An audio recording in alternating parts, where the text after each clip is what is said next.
এটা ধানৰ পৰা ইমান গুছা হৈছে এটা ধানৰ পৰাই গুছা যথেষ্ট ডাঙৰ গুছা এটা ধানৰ পৰাই ক'ব লাগিব। নমস্কাৰ বন্ধুসকল, স্বাগতম জনাইছোঁ মোৰ অন্য ভিডিঅ'লৈ। আপোনালোকে চাবলৈ আৰম্ভ কৰিছে পদ্মগুৰি ব্লগ। একদম বেলিটো চকুতে ধৰিছে, মানে এইপিনৰ পৰা বনালে ভিডিঅ'টো মানে ধোঁৱা হ'ব, সেইপিনৰ পৰা বনাইছোঁ সেইকাৰণে চকুতে মানে একদম বেলিটো পৰিছে। আপোনালোকে বেয়া নবুজিব, একদম টেলেকাকৈ চাইছে বুলি। আৰু মই এতিয়া আহিছোঁ পথাৰলৈ ঘাঁহ কাটিবলৈ। ঘাঁহ কাটি হৈ গ'ল বৰ্তমান। এয়া চাহপাতৰ মানে বেগ দুটা ঘাঁহ কাটিলোঁ, আৰু যিহেতু আলিত ঘাঁহ গজে সেই ঘাঁহখিনি মানে এতিয়া গৰু এজনী আছে, এজনী গৰুকে কাৰণে মানে পোৱালি দিয়া নাই, পোৱালি দিব বুলি ভাবি আছোঁ, মানে সেইকাৰণে ঘাঁহ লৈ গৈছোঁ। আৰু খেৰ আছে, খেৰটো পিছত ধান দোৱা সময়ত দিব লাগিবতো, সেইকাৰণে মানে পিছত দিম বুলি মানে ষ্টক কৰি ৰাখিছোঁ। আৰু এয়া মই হৈছে 3 বিঘা। আপোনালোকক মই আগৰ ভিডিঅ'বিলাকত দেখুৱাইছিলোঁ ড্ৰাম ছেটৰ সহায়ত সিঁচিছিলোঁ।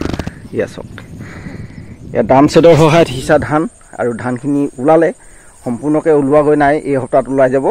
আৰু এয়া চাওক, অলপ বাকী আছেগৈ ওলাবলৈ। এই সপ্তাহত কিন্তু সম্পূৰ্ণ একদম সমান হৈ যাব গোটেইখিনি।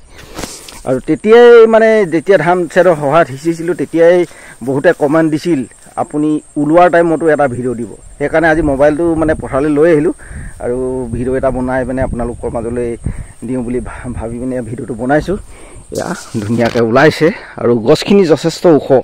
এইটো হৈছে মোৰ TTB4 ধান, তিতাবৰ ৰিচাৰ্চৰ ধান হয়। তিতাবৰ ৰিচাৰ্চত এইটো মোৰ 4 বছৰমান হ'ল খেতিটো কৰা, আৰু এই বছৰ মানে ইয়াক এৰিব লাগিব।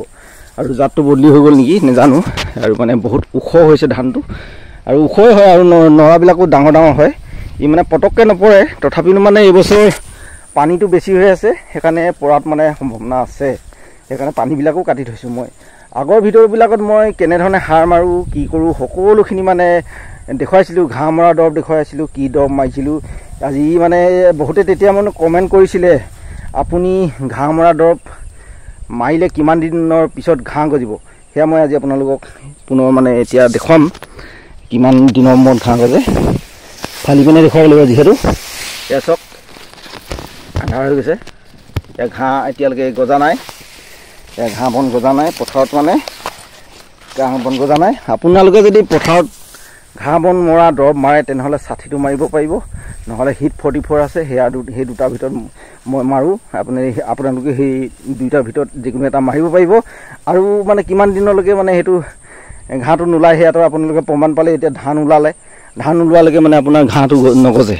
এইটো মানে 100% গ্ৰান্টি বুলিয়ে ক'ব লাগিব, আপোনালোকে যদি মাৰে। আৰু মাৰাটো মানে এটা কথা আছে, চেলেং পেটেংকৈ মাৰিলে মানে তেতিয়াতো গজিব, এইটো মানে কোনো কথা নহয়। আপোনালোকে যদি ভালকৈ মাৰে তেতিয়া মানে ধান ওলোৱালৈকে আপোনালোকৰ ঘাঁহ নগজে। আলিত গজিব, আলিতটো আমি ঘাঁহ মৰা দৰৱ নেমাৰোঁ, সেইকাৰণে মানে আলিতটো গজিব। আলিতটো আমি গৰুক খাবৰ কাৰণে লৈ গৈছোঁ। এয়া চাওক।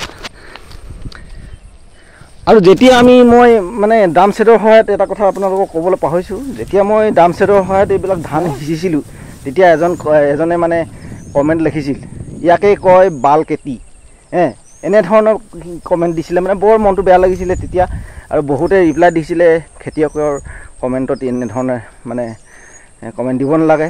আৰু যিসকলে খেতি কৰে তেখেতলোকে গম পায় কেনেধৰণে মানে লাগে মনটো। সেইকাৰণে আমি যিমান পাৰোঁ মানে কম খৰচত মানে খেতিটো কৰিবলৈ বিচাৰোঁ। সেইকাৰণে আপোনালোককো মানে কম খৰচত কৰিব পৰাকৈ মই ভিডিঅ'বিলাক দি আছিলোঁ। তেখেতে কিন্তু সেনেকৈ লিখিছিলে, সেইকাৰণে মানে ভাল নালাগিলে। তথাপিতো মানে সেইজনে যদি পুনৰ ভিডিঅ'বিলাক চাই আজি এই ধান ওলোৱা, তেখেতে মানে চাব আৰু কি কমেণ্ট দিয়ে দিব। এয়া মানে ধুনীয়াকৈ ওলালে, এয়া চাওক ধুনীয়াকৈ ওলাইছে। আৰু ক'বলৈ গ'লে মই এতিয়া মানে আমি এইবছৰ 16 বিঘা ড্ৰাম ছেটৰ সহায়ত সিঁচিছিলোঁ, কিন্তু অলপ মানে পানীয়ে মাৰিলে, 2 বিঘামান পানীয়ে মাৰিলে সেয়াত মানে ৰুবলগীয়া হ'ল। আৰু 16 বিঘাত এইপিনে থাকিলে ভণ্টিহঁতৰ 8 বিঘা, মোৰ আছে এইপিনে 8 বিঘা। 8 বিঘা মাটিত কিন্তু মই 210 টকাহে খৰচ কৰিলোঁ, ৰোৱনী নামত। ৰোৱনী নহয় মানে এইটো হাজিৰা নামত। বাকীবিলাক মই মানে আলি কটা, আলি দিয়া, হাল বোৱা সকলোখিনি মই নিজে কৰিলোঁ। আৰু মানে যিদিনা সিঁচিলোঁ ড্ৰাম ছেটে 2 ঘণ্টামানৰ কাৰণে মানে গাঁৱৰ ল'ৰা এজনে আহিলে, তেতিয়া মানে অকণমান সহায় কৰি দিলে। আৰু সহায় কৰোঁতে মানে বৰষুণ আহি গ'ল। মই সিঁচা দিনা আকৌ পূৰা বৰষুণ দি ইয়াত মানে পূৰা বৰষুণ আহিছিলে। সেইদিনা বান আহি গৈছে। এই বান অহাৰ কাৰণে মানে ল'ৰাটো গুচি গ'লগৈ, মেচিনটো ঘৰলৈ লৈ গ'ল। আৰু তেতিয়া আকৌ মানে পিছবেলা মই অকলে সিঁচিলোঁহি। সেই পিছবেলা আকৌ 2টামান বজাত গধূলি আহি পিনে কৈছে মোক পইচা লাগে বোলে, 210 টকা ৰিচাৰ্জ এটা কৰিব লাগে।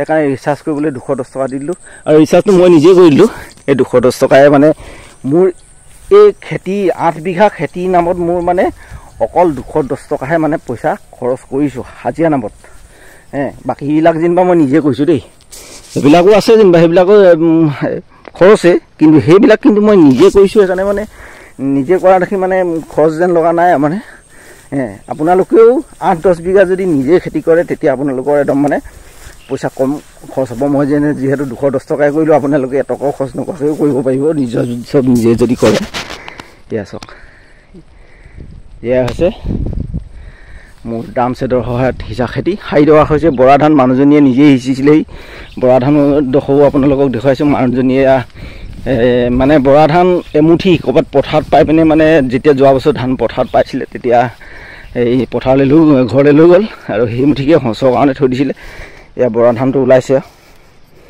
এয়া এইডাল সিঁচি দিয়াই এইডাল মানুহজনীয়ে মানে নিজেই সিঁচিছিলে মানে য'ত লাইন লাইনকৈ সিঁচিছিলে এইডাল নিজেই সিঁচা এইডাল ওলাইছে এতিয়া ধান এয়া ওলাইছে এয়া মানে বৰা ধান নামতে এডৰা আৰু মই বৰাটো নাখাওঁ সেইকাৰণে মই খেতিটো নকৰোঁ মানে সেইকাৰণে বৰ এটা ভাল নালাগে মই আৰু মানে পচন্দ নকৰোঁ বৰাটো আৰু তিতিবি ধানটো যেতিয়া ভাতৰ প্ৰয়োজন হয় সেইকাৰণে মানে কৰিছোঁ এতিয়া